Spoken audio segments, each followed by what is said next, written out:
Hello, everybody. We are at Howard University, the Mecca.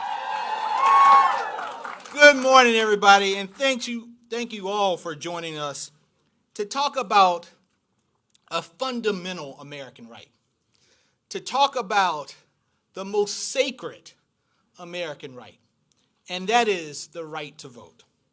You know, last week the Supreme Court set back voting rights by over 50 years. The conservative majority upheld two Arizona laws. One made third-party ballot collection illegal, and the other tossed out votes cast in the wrong precinct. And the DNC fought both because they made voting harder for people of color.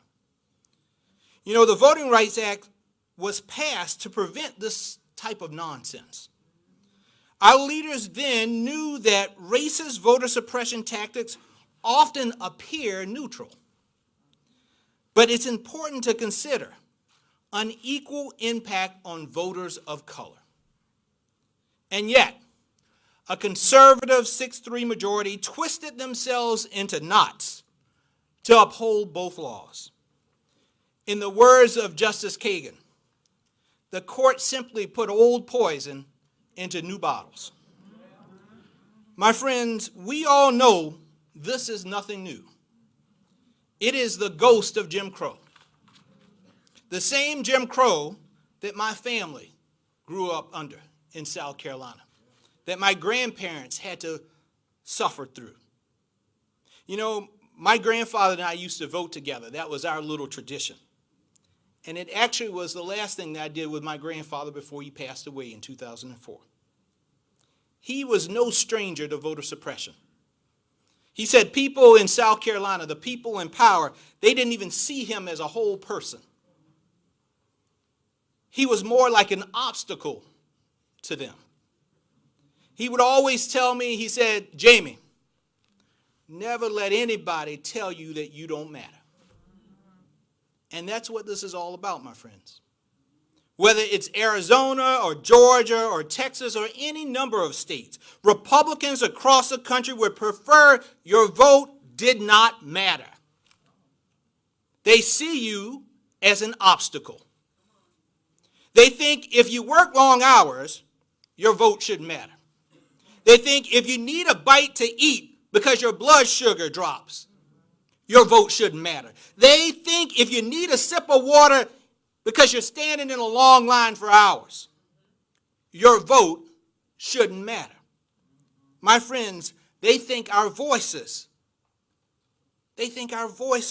also shouldn't matter.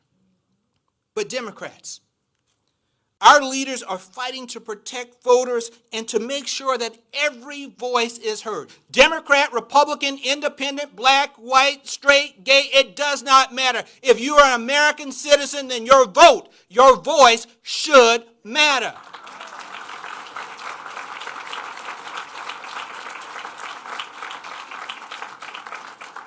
Throughout her career, our Vice President, Vice President Harris, she has proven that the people she represents, the people she serves, are always her top priority.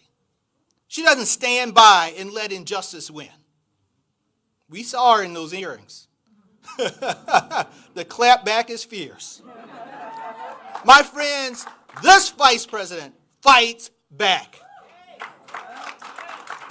And under her leadership, that's exactly what the Democrats are going to do.